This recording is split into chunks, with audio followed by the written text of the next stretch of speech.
All righty, well, let's welcome Sam DeBord here to the summit. Hey, it's great to be back with you again, Mario. Thanks for having me on. Yeah, no, I appreciate it. It's great to talk to you. And, you bring a lot of cachet to the summit because you have a really cool title this year. You're the president of your local Realtor Association. Right, the incoming president for the Seattle King County Realtors. We think that what they do as an organization is really important to us as an industry and also on a local level for our regular salespeople. So always trying to help out and be a part of that organization when we can. Yeah, that's awesome. So you're the president, and that's a great way of you giving back and helping the realtor community. So, I salute you for your involvement. Well, thank you. We hope folks like you continue to support us. We know how much you've always sort of emphasized education and learning about the industry with new agents as agents are coming up in the business. So we're always hoping for any extra support we can get from folks like you and the rest of the industry. Yeah, absolutely, absolutely. Okay, so let's kind of just jump right into it. Like I said, it's like we're having a cup of coffee. You're going to give me 3 tips on how to help my business as a realtor. So I'll kind of turn it over to you. Sure. So I think, a lot of the things that you and I sort of have in common when we're talking about newer agents or agents just looking to build business further is getting that baseline of education, really understanding the marketplace and, the processes of business before going out there and just trying to sell. So I think when we talk to newer agents or, people coming in from second careers and that sort of thing, it's really important to get that baseline of understanding from the folks who work in the industry with you, as well as the other organizations that are sort of making the changes in your local community, in your local industry, even at the state licensing level, that sort of provide the framework for the business you're going to work and sell in. So for me, when I'm talking to newer agents, I think one of the first big things is having some sort of mentoring in place. And I say new agents a lot, but it really isn't even just new agents. I've been in the business for about 10 years now, and I still have people that I go to that I know have been in the business longer than me.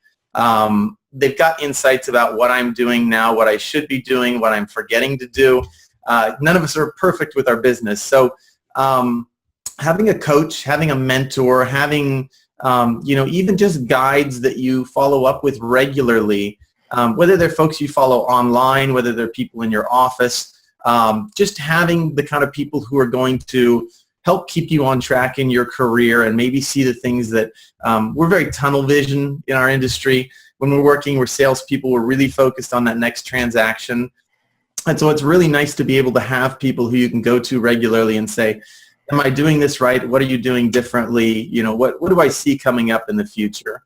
So that's the first part in terms of getting educated is really having the people surrounding you that you can go to. I've got Sean Carpenter, who I talk to pretty regularly from Coldwell Banker out in the Midwest. Our markets are totally different, but he's been selling forever. I get a lot of advice from him still. I've got a guy out in Eastern Washington, Joe Pitzer, who really, understands the seller side of the market and everything. So being able to have those go-to people that really, will lend you their experience. And there are a lot of people in the industry who are happy to do that.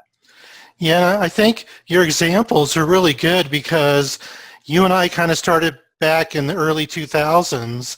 And I remember back in those days, the internet wasn't pervasive as it is today. So the only kind of resources that we had for a mentor was somebody down the hall. Right. And a lot of times the people down the hall, they didn't want to help me. They looked at me as competition. Right. And you are saying that 2 of the people that are mentoring that you get help from are people that are out of state because you're in Seattle and you mentioned 2 people in other parts of the country. Yeah, absolutely. And that's a huge help. Whether you can connect with those people through conferences, through online, watching videos from some of, the great speakers and trainers in the industry. I spoke at a conference in Pittsburgh a few weeks ago, and yes, I was there to talk about technology and media and that sort of thing. But as soon as I got off stage, I was asking all these top performers in their market, what are they doing? What are their tactics?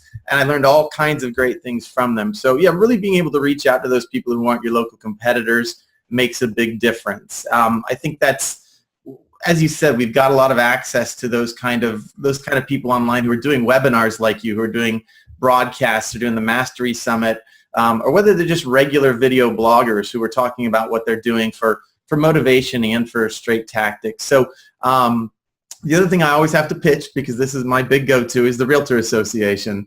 I think that a lot of people miss the real basis and foundation of what's going on in the industry. Sales is really important. It's obviously how we make our money. But just by going in, and whether it's volunteering, just sitting in on association meetings, you can really find out what's going on in your local community and kind of see some of the changes coming before they get there. Being informed about, whether there's a new mandate coming in on sellers at closings, whether there's licensing law changes, even the zoning changes happening. Our local market in Seattle, there's all kinds of things happening because there's such a big population shift right now. So being sort of on top of the industry, it's good for your sales. Being able to go out to a cocktail party and talk to people intelligently about what's happening in the real estate market really builds, credibility, especially for a newer agent who may not know all those things yet. Yeah, I think that's really good. I think the other thing too with the local Realtor Association, it's not only just the National Realtor Convention. A lot of the local Realtor associations will do it at the state level, or they'll break it up, and they'll have their own little mini conventions and little mini kind of sales seminars, and I'm sure you're familiar with that. Yeah, absolutely. Spend a lot of time at, with the local board at the state conferences. I think there's really important things to be, to learn about it, whether it's NAR mid-year, NAR annual, which I try to go to every year. But even if you're just going to your local events, there are a lot of things, legal symposiums, updates on government advocacy that are really important for people to understand the market they work in. Okay. Well, that's good. That's tip number one. That's tip number one. So I think the second thing is getting focused. There's there's so many different ways to do real estate. There's so many different niches and areas that you can go into, and it's easy, as we're talking about with new media always being available. It's easy to constantly be confused by that as well. It's easy to look at 100 different people a day and what they're doing and try to do everything that everybody's doing. And you can lose the focus on business that way and not really be able to get up every morning and say, I know what I need to do. I know, what I'm going to be good at. So, a lot of people focus on a niche in terms of market, and that can be very good for, most people if you find a neighborhood, a property type. We've all heard this sort of thing before, but it doesn't hurt to be reminded. It really does work. It's very hard to be the Atlanta agent. Maybe there are 2 or 3 people who are that person, but there are also hundreds of really good neighborhood-focused agents, or condo agents, townhome agents, foreclosure agents, etc. So I think that's really important for people to try to look at that first in your business, if there's a way that you can have some focus and do that. Also, really looking at what your skills are. We've focused our team really heavily on what people are good at doing.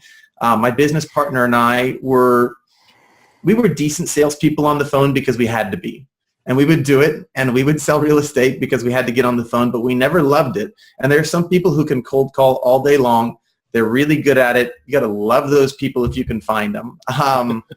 But we were much better at just engagement through digital means, through content marketing, writing, reports, and creating information on websites that certain consumers are looking for, niche information, things that aren't being written by the big real estate portals or other local brokers. So for us, being able to focus on what we're good at, what we like doing, it really helps you get up in the morning and work on that every day. It helps you stay focused on what you're best at and not try to do 20 different things. Certainly you need help. There's something you have to do every day. You can't only do things that you love to do. So there's a lot of things about prospecting that require you to do more than just the one single thing you like. But being able to prioritize that thing, for me, whether it's blogging, whether it's writing, whether it's web development, it's something that I enjoy doing, and then I can fit the other things in when necessary. If we need to hire somebody else to do the rest, then we should. And I think that's what a lot of real estate people hold on to too long, is I can do everything. I'm a jack of all trades. And we're sort of bred to be that kind of a person in this business. Everyone's independent. Everybody's very confident and salesy and feels like they can do their own thing. But you have to get to a certain point where you hire the things out that you're not great at or you don't want to do. And so for us, that's been, we've got a lot of agents who do a lot of the showings for us. We've got an inside sales associate who makes some phone calls, sends out a lot of emails to follow up. And we've actually got a lender that we work with who makes a whole bunch of phone calls, and he's just a killer on the phone. He loves on the phone. And for us, it just makes sense. He wakes up wanting to get on the phone with people. He's making relationships with them on the mortgage side. We're making a relationship with the team on the sales side. And we just all are a lot more motivated, and we can get up and do the things that we're not only that we want to do, but we're the best at doing.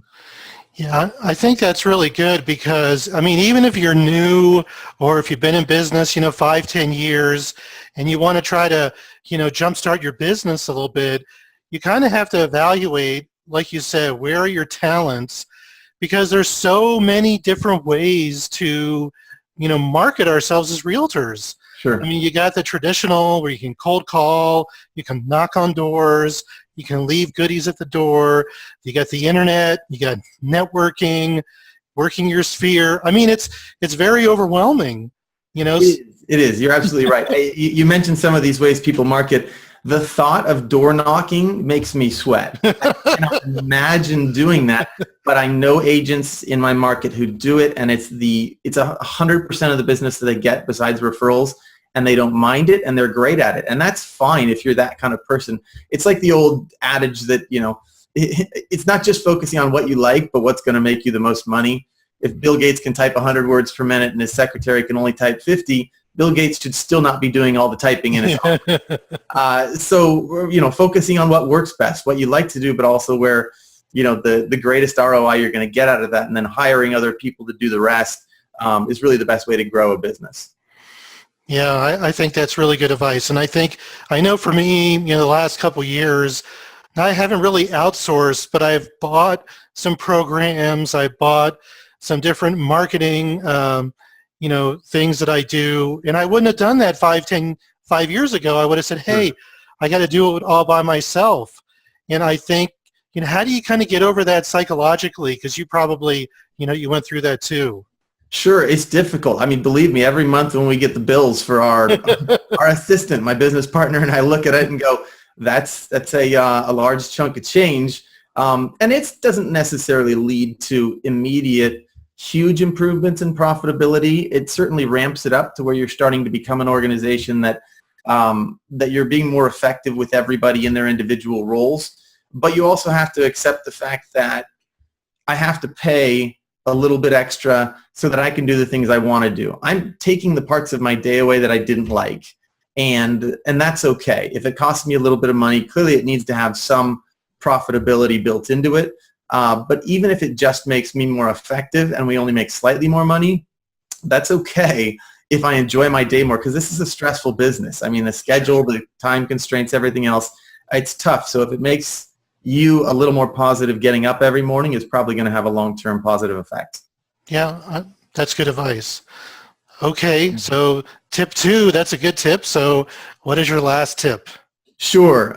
So this one sounds boring, but it has to be reminded to everyone in the business, beginners, people, getting further on their careers. It's just getting scheduled.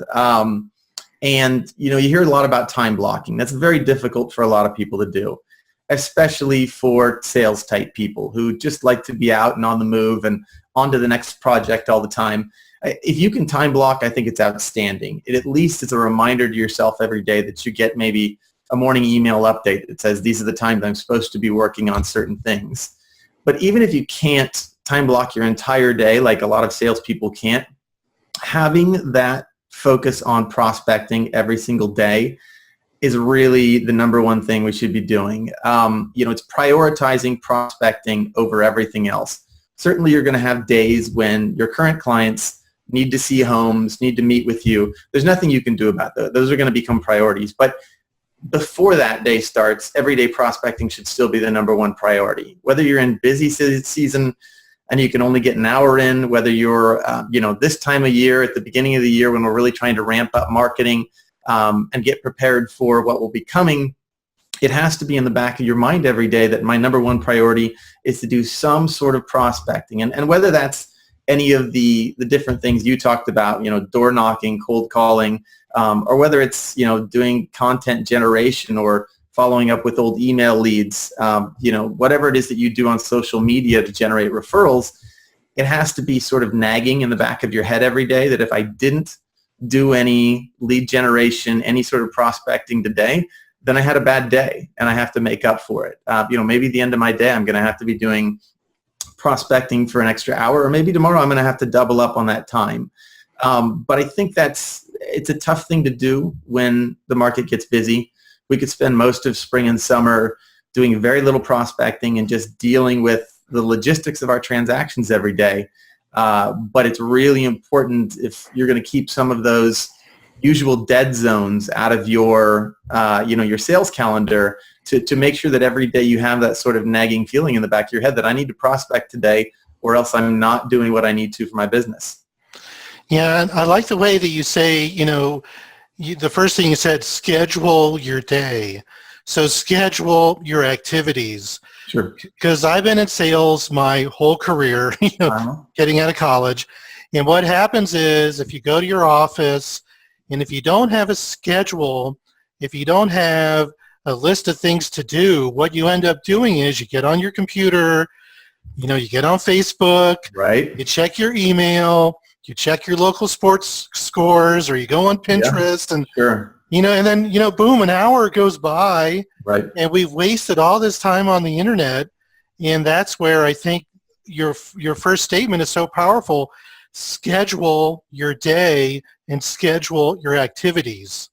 Yeah, absolutely. And it's really difficult to do sometimes, with agents with sales schedules. But our assistant sends out an email every single morning at 9 a.m. that says, if you're not out with clients right now, you should be doing an hour of prospecting. And even if they've got all kinds of other things they're doing that day, it has to be first. We're slaves to our email inbox, right? The first thing we see when we get up is we open that and we start dealing with putting out fires on transactions. When a lot of that, certainly sometimes, every rule has exceptions. There are days when you have to do that. But really the first thing should be, I need to get in an hour of prospecting. We looked at that we sort of focus on that in the winter, in the downtimes. My business partner and I, when we hit the downturn, it seems like a long time ago now, but the 2005 to 2007, depending on where you were in the country, all the way through 8 and 9, we said we're going to get more market share. We're going to go out and prospect harder right now, not just to get a few more sales, because we all needed sales. We were all scraping really heavily trying to get sales at the time. But we're going to do the kind of things that when this market comes back, we will have stolen other people's broad market share that, and for us it was internet-based, what kind of searches people were doing. But to be thinking about long-term business building when everybody else is just trying to get another paycheck that month, and I think that's sort of the focus for, this time of year, whether it's fall or winter, that you're looking at the long term. You're looking at building something that you won't have to push as hard in the summer when you're busier. Yeah. I mean, we're planting the seeds. Absolutely. It's planting it. So, okay. Well, that's another really good tip. And what I like about everything that you went through, they're very practical. They're very actionable, and it's what we should be doing, but we develop bad habits, and sometimes we get away from it. Absolutely. I do it too. Yeah. I've got these written down right in front of me, and you'll watch me later on the week get up and, just that email inbox will wag me all over until I realize I'm supposed to be doing something else. So, and that's really why I think these kinds of things are great, is to get people who, you've got a wide variety of people who can talk about their experiences, but real estate people do conferences and webinars and and seminars regularly throughout the year for a reason, because we have to be kept focused, because we're salespeople and we're naturally inclined to go with whatever's most exciting at the moment. Yeah, squirrel. Yeah, absolutely. So we really need this sort of constant reminder to schedule, whether you're a top producer or somebody new. It's really necessary. Well, that's good. That's really good, Sam. Okay, well, those are your 3 tips. So I mentioned I had a bonus question. Sure. So pretty easy. Okay. So just tell me, here we are, it's the middle of January, 2016. So I want you to look back at 2015. What are you most proud of? Was there an achievement, an accomplishment, a goal? It could be personal, it could be business. Kind of looking back at your year, what are you most proud of? That's a good question. I think we found more of a focus this year. I think that, our team was small just 2 years ago. We went between 2 and 3 people to start, a couple of years ago. We got up to about 8 at the beginning of this year, and we've gotten back to 6. And people would say, "Wow, you're shrinking." Well, we've actually found focus. We've had some people, great people, lots of good people. Obviously, we wouldn't hire them if they weren't people who we thought would gel with our personalities. But we found they didn't have the same focus, the same priorities as we did, and that's okay. It's better for them to find somewhere that is going to work with sort of their personality. So I think it's been a good thing for us. Actually, we have less stresses, more sort of synergy in terms of the vision when we have team meetings, and I think that's been good for us. It's just sort of more of a healthy feeling of everybody sort of knows the direction we're going. So it's not a concrete sales goal. It's not a volume number. We did actually hit a good volume number that we were proud of and got a nice Coldwell Banker Award for it. We're happy about that. But I think overall, the awards they're great. They're sort of milestones. But we're sort of looking more long-term than that at where we're going to be as a business and sort of a comfortable career and profession long-term. Well, that's a good achievement because I think you're kind of lean and mean and you're focused and you kind of realize bigger is not necessarily better. Not always. It's not. Okay, well, this has been fantastic. I really appreciate you being here at the summit and helping out. You're somebody that, I have a lot of respect for. Keep doing what you're doing and, we'll talk again soon. Well, the same to you. You keep up the good work. We always appreciate the advice you're giving to new agents. So I always happy to be on with you, Mario. Okay. Well, thanks, Sam. Great. Thank you.